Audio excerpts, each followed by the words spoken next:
The Word of God is alive and powerful, sharper than any two-edged sword, piercing even to the dividing asunder of the soul and spirit, and of the joints and the marrow, and is a critic of the thoughts and intents of the heart. All Scripture is God-breathed and is profitable for doctrine, for reproof, for correction, for instruction in righteousness, that the man of God might be mature, thoroughly equipped unto all good works. Study to show thyself approved unto God, a workman that needeth not to be ashamed, rightly dividing the word of truth. Romans 8:38-39, for I am persuaded that neither death nor life, nor angels, nor principalities, nor powers, nor things present, nor things to come, nor height, nor depth, nor any other created thing shall be able to separate us from the love of God which is in Christ Jesus our Lord. In preparation for our study today, the next few moments will be devoted to silent prayer, the objective of which is to make sure that we are filled by God the Holy Spirit as we approach the Word of God. Silent prayer then gives you the privacy of the priesthood and makes the option of rebound possible if necessary.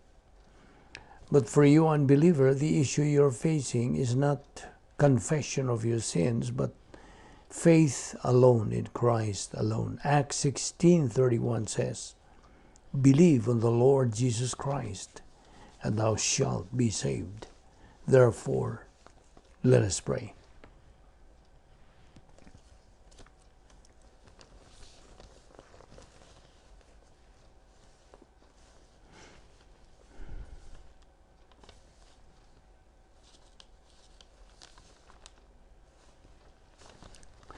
We thank you, Father, for your wonderful sense of humor, for your faithfulness, for your relaxed mental attitude towards us because of grace, for the fact that you love us on the basis of your character without compromising your character.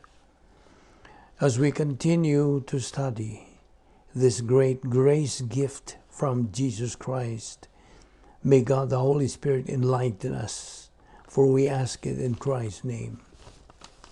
Amen.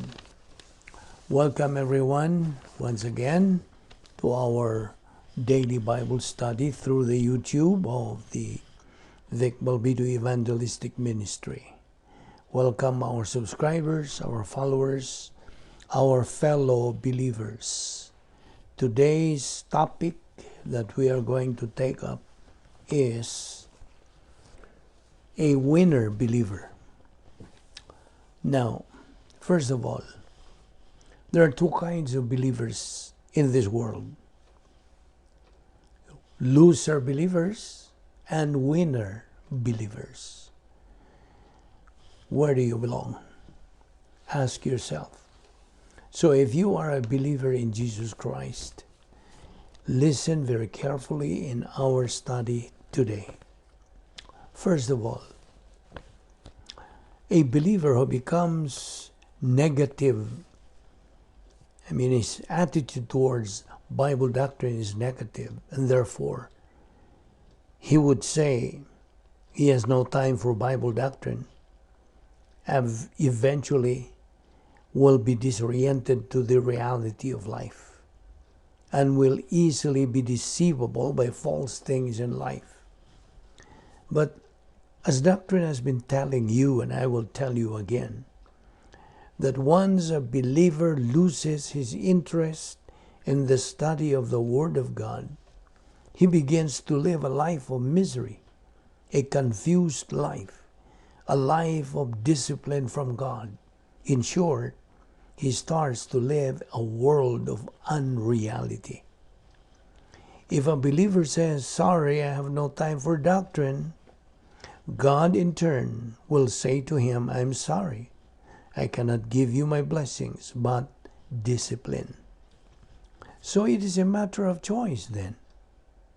A believer who has no time for Bible doctrine becomes his own worst enemy.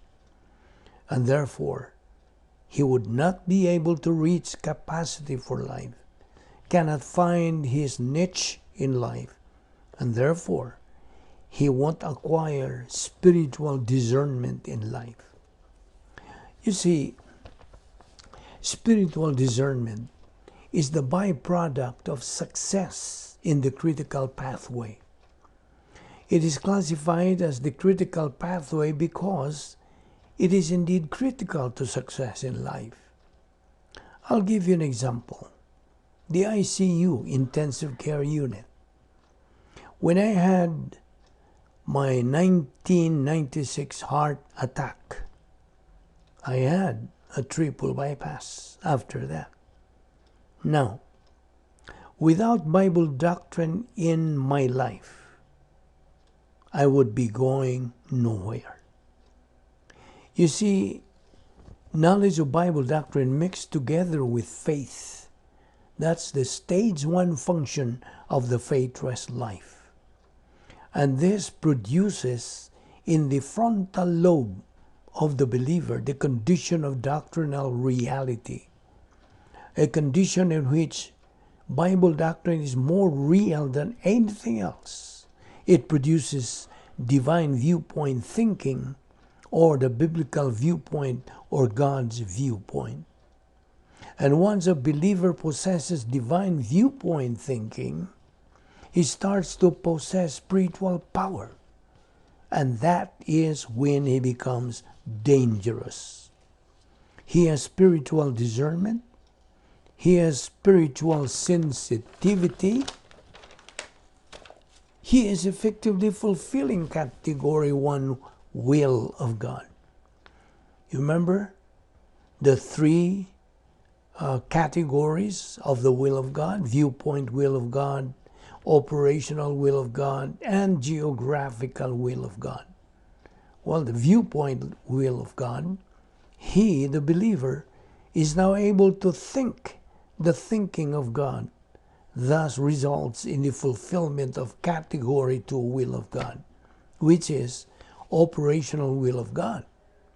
He is able to do the works of God, the purpose, the will, the mandates of God, fulfilling the key to become a winner believer, doing things as unto the Lord, and furthermore, the believer who now has the spiritual power will be able to fulfill category 3 will of God, which is geographical will.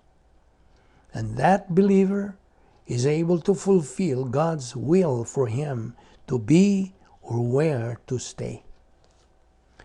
You see, when a believer applies Bible doctrine to experience, it is applied to mental attitude, to motivation, to the tongue, to the overt behavior pattern. And with the application of doctrine to experience, this is what produces spiritual growth. This is what leads to the defeat of evil in the believer's life, resulting in the production of divine good and the anticipation of grace blessing. It produces in the believer spiritual emotion, such as filling of the Holy Spirit, divine viewpoint hatred, and righteous indignation, as what Ephesians 4:26 delineates. Be angry and sin not. Now, for a believer to be angry and not sin is to be angry only at sin, only at evil. This is a spiritual emotion. It further produces divine viewpoint compassion. These are all spiritual emotions, and they are the heart and soul of the divine viewpoint lifestyle. And they are the byproduct of the application of doctrine to experience. Furthermore, application of Bible doctrine to experience produces spiritual self-esteem. And this can only be acquired through the appropriation of doctrine. Don't forget the 10 problem-solving devices: rebound, filling of the Spirit, faith, rest, drill, grace orientation, doctrinal orientation, personal love for God the Father, impersonal love for all mankind, inner happiness, personal sense of destiny, and occupation with Christ. So these are the 10 problem-solving devices in life. So it leads to the utilization of these 10 problem-solving devices in life: the problem prevention and problem anticipation and problem identification and problem solver or solving devices in life. It results in occupation with our Lord Jesus Christ. Persistency, consistency, and perseverance in taking in Bible doctrine develops category 1 love. Love for God the Father. Develops love for the Word of God. It motivates the believer to be pleasing to God. It motivates obedience to God and results in the worship of God. Now, I have a question. What do you mean by worship of God? Well, the worship of God is the exaltation of the person, the character of God, and the plan of God, including, of course, thanksgiving in the frontal lobe of the believer. Now, here are some more positive results: doctrinal orientation, doctrinal objectivity about people and things, doctrinal confidence in God, doctrinal courage toward man, doctrinal goal orientation. He now is a believer who has finally figured out what he is trying to do in life. Now get this.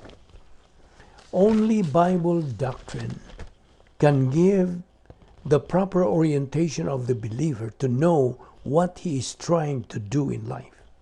Plus grace orientation or humility. Plus inner beauty. That's the development of true masculinity of the man and true femininity of the woman. So, here's the establishment of that divine viewpoint lifestyle. And that, listen, that is God's goal for every believer. I repeat, He has 2 objectives or goals: the establishment of his divine viewpoint mental attitude lifestyle, and number 2, of course, as a byproduct of that, the production of divine good. Listen, when that believer reaches this stage, that believer is now in a position where he is usable in the hands of God.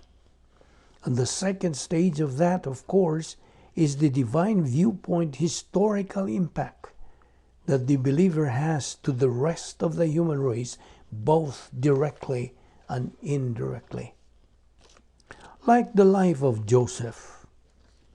Did you remember Joseph, who was the object of jealousy among his brothers? Why? You know why? Because Joseph has been impacting everybody in his life, especially his own brothers who were carnal and reversionistic. Joseph got saved very young. He got interested in doctrine very young, unlike his father Jacob, who was operating without doctrine in most of his life. Joseph had to go with it alone. That is okay for him because he stands in the principle of one with God is a what? A majority. Don't forget that principle. One with God is a majority. And so he did just that. Promoted to be the chief shepherd, the administrator of his father's affairs when he was 17 years old. Promoted over those of his older brothers who were more than twice of his age, some of them were. And they hated doctrine. His older brothers did. They got this attitude from their dad, Jacob. They hated the Word of God. Therefore, they hated God. And they hated anybody who functioned with doctrine, namely Joseph. And that is why one day overpowered him in Dothan, as we see in chapter 37 of Genesis. And having overpowered him in Dothan, they threw him into a pit, fully intending to murder him. But instead, they sold him into slavery into Egypt, assumed because he would be out of sight, he would be out of mind, they'll never have to deal with him again. And for 13 years, Joseph went through the vicissitudes of rising and falling. He went to work for Potiphar with purchase of the slave market there in Egypt. And Joseph applied pertinent doctrine to experience. He kept on growing. He kept on being promoted until he became, in a matter of months, the chief administrator of Potiphar's affairs. And that is when Potiphar's wife, of course, tried for many months to seduce Joseph. It didn't work. Until finally, she grabbed him one day and said, "We just have to go to bed." And Joseph said, "Not me. I'm out of here." And for that, Joseph was railroaded into prison. For the same reason, he was sold into slavery into Egypt because of his doctrinal lifestyle. He was railroaded into prison. He is experiencing this time category 1 suffering. You know, category 1 suffering is the suffering according to the will of God. In this case, other members of the human race causing Joseph to suffer. He not only has compassion suffering for them, but he was also the target of the evil retaliation against him because of his doctrinal lifestyle. In this case, of course, Potiphar's wife. And Potiphar was stupid, like Jacob. Joseph's father was stupid. They didn't understand what was going on. They were spiritually blind. So, Joseph was imprisoned for over 2 years. And from the human standpoint, it looks like a hopeless situation, right? But from the divine viewpoint, God knows exactly what was going on because God always knows what He is doing. God does not make mistakes. Write that in your notes. Listen and get this. God allows evil to exist on the face of the earth, but God does not make mistakes in what He allows to come into the life of a believer in Jesus Christ, functioning with doctrine on the face of the earth. And therefore, God had a promotion for Joseph that it never crossed Joseph's mind. Joseph never imagined the nature of the promotion that God had for him in life. There was no way that he could see it. He was just blind to it. Joseph was not blind because he was functioning in evil. He simply was blind because he doesn't know what the future holds for him by way of this planned promotion from God. But in order for God to get Joseph to that position, that He wanted him as the prime minister of Egypt, for it would not only be the target of immense blessing from God, his spiritual life would not be unaffected by his temporal blessings, his material blessings, his position in life, his wonderful marriage in life, his spiritual life would go on right on. You see, prosperity in life in many respects is a greater test to the believer than adversity is in life, right? Remember the 8 momentum tests? All sin nature, people, thought, systems, arrogance, hatred, disaster, and prosperity. Those are the 8 momentum tests. Now, the issue is it going to distract the believer from doctrine in phase 2? Joseph kept right on doctrine. He never missed a heartbeat of doctrine, of his occupation with doctrine, of his divine viewpoint, mental attitude in prosperity. He never missed it in adversity as well. Joseph was promoted to become the prime minister of Egypt at age 30. Just try to imagine that. So abrupt and sudden kind of promotion. Principle. Only God is the true, genuine source of promotion in life.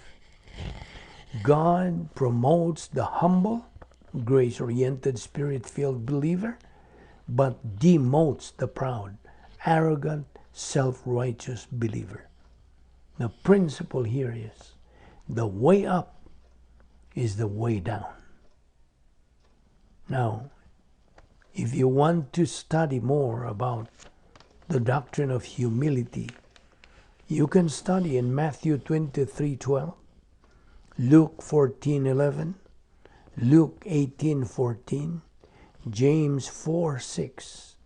God resists the proud, but gives grace to the humble.